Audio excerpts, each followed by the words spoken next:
Hello and welcome to Broken Entertainment. So, fun story. This is actually my second recording of this particular video because my power went out right at the end of the last one. Um, but let's go ahead and get into it. I would really like to talk about skin tone in our writing. Um, it's there's a lot of coded, awful stuff out there about skin tone in writing. Uh, and I say awful because it gets hyper political and you get into race theory and you know orcs are bad because they represent black people somehow and your evil race has dark skin therefore you're racist. I want to put all that aside because under all of that is a lot of really useful stuff, and that's the unfortunate part about ideologues, right?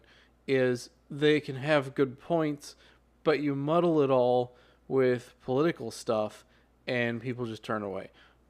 This blog, I'm going to put a link to it below, is Writing with Color at Tumblr. Um, this particular entry is very, very useful. There's a couple of others that are very, very useful that I've found with writing, but it's very hyper political and gets deep into race theory and intersectional feminism and all this kind of like, oh, you described this character using a food term that makes your book racist kind of stuff. Uh, but they've got really useful stuff too, and this happens to be one of them. So one of the things we do as writers too often is we will describe the color of the skin, if we describe skin color at all, we'll describe the color of the skin of people who aren't whatever we are. You know, the internet will tell you people who aren't white, but in truth, it's people who aren't whatever we are because we default to our own skin color. So you don't really think about it, and that's okay. But if you're going to write skin tone in the interest of accuracy and good description, you should describe everybody. So there's a lot of different words out there for skin color and color in general, but we default to the basic ones, right? Black, brown, beige, white, pink.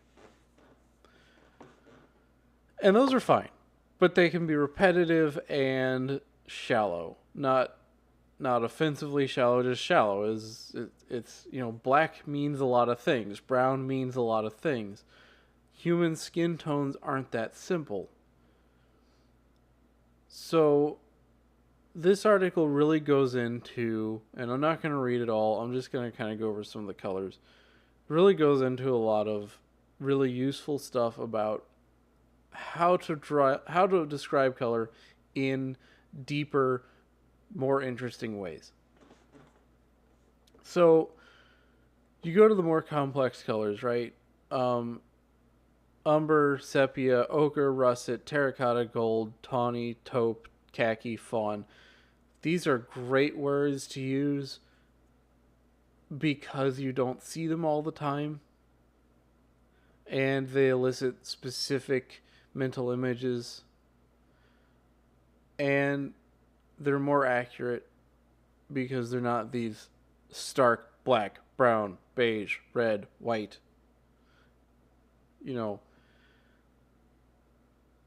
And they're a really good start, and they're definitely something you can rely on if you want to be basic, but be a little more detailed at the same time. But you can also add, like any other description, you can add modifiers to that. Golden brown, russet brown, tawny beige, mellow brown, ochre color. You can use dark, deep, rich, cool, warm, medium, tan. If you really think about it, all those modifiers, if you look at art, you're going to see those descriptions. And for most of them, you're going to have an immediate mental image of what they're talking about. A deep red, for example. uh, a deep brown, rich black. So then they go to talk about undertones, and undertones are really helpful too because it gets that complexity of color out there. Because again, how many people who you would describe are white have you met that are actually white? They might be tanned, they might be really pale, but even when they're really pale, white is like a stark, like, white, you know? But if you talk about undertones and modifiers, then you really get a nice description going. They have examples here, warm and cool, different undertones you can use. And you don't, this is starting to sound like you're going to have this like 3-paragraph description of skin tone. You don't want to do that. That's where you get into purple prose, right? But if you use quick descriptive words and kind of spread them out a little bit in the character interaction that introduces the character, you get a lot of that useful information, a good mental image in the reader's mind, that kind of thing going pretty quickly. A dazzling smile revealed the bronze glow at her cheeks. And if you've already described their skin tone, even if you haven't, bronze glow is pretty well descriptive of skin color because there's only so many skin colors that are going to have that kind of description. He always looked like he ran a mile, a constant tinge of pink under his tawny skin. It's not 3 paragraphs of description, but it gets a really good image in there because you're using just some really well-chosen words. And that's what we want to do as writers anyway, right? So, there are also setting descriptions for skin. Harvest moon, natural night, twilight, fall, autumn. I use for one of the characters in my fantasy novel, I use midnight dark or midnight black because they have very dark skin. Clay, desert sand. Now you want to be careful with these because one of the great things about these words and words like them, twilight, night, midnight, they all give you a very specific image in your head, right?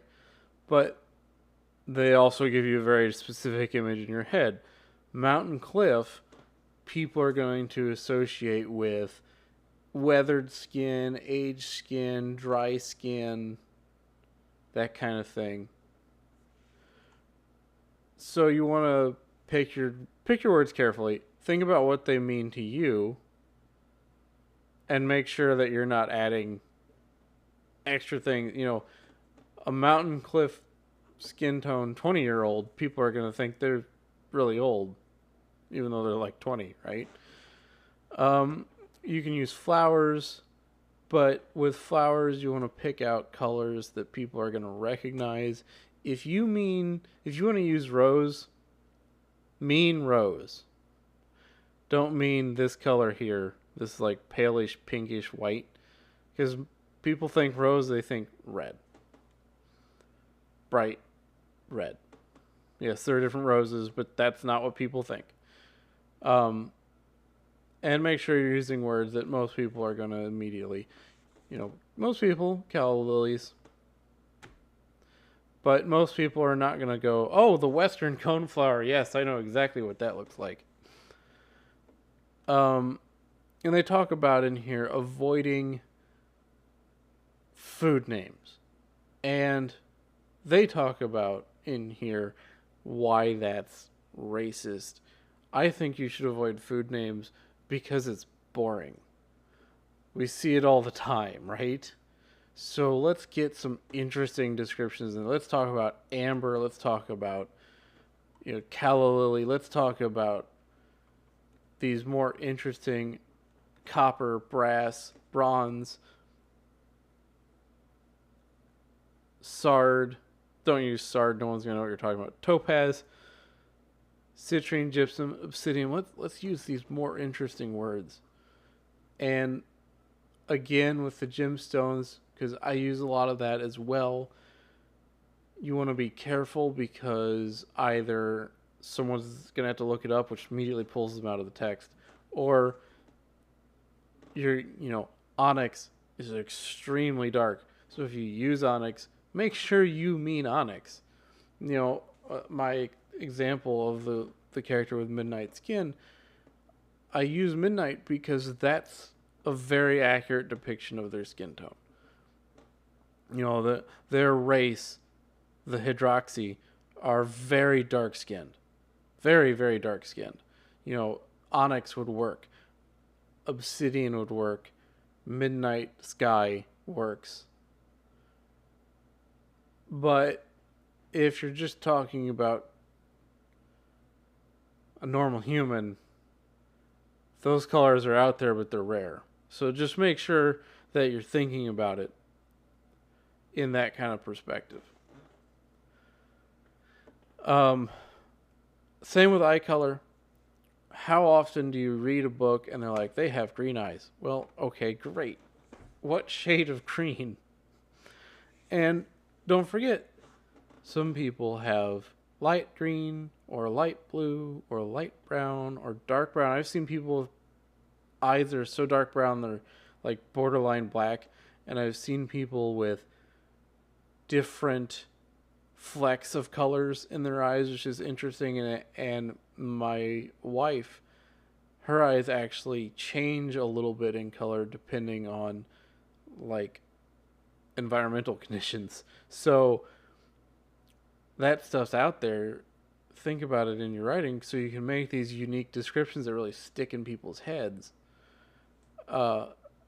And describe everybody. I don't mean go into the deep descriptive skin tones of the farmer that your main character walks past, but every character, describe their skin a little bit. I would suggest more in-depth, interesting descriptions for your major characters, and then stuff like black, brown, white, tan for your minor like person they're interacting with, or you can even leave skin color out of that entirely, because the more minor a character is, the less you want to focus on that kind of detail. But these are just some thoughts I had because I'm trying to really focus on description of eye colors and skin colors, and there's a lot of symbolism in eye color and a lot of symbolism in the words that we use for skin color, but I really didn't want to get into all the kind of political nonsense. But think about that symbolism too, especially with eye color, and either use it to your advantage or subvert it or just be aware of it. Because people tend to think of bright colored eyes as interesting, dark colored eyes as boring. So just keep that in mind. It's an interesting thing that you can use if you want to, or like any other tool, you can just kind of leave it in the toolbox and leave it up to the reader. But just some thoughts I had. If you liked the video, hit the like button. Consider subscribing to the channel if you haven't already, and hit the notification bell, and I will see you next time.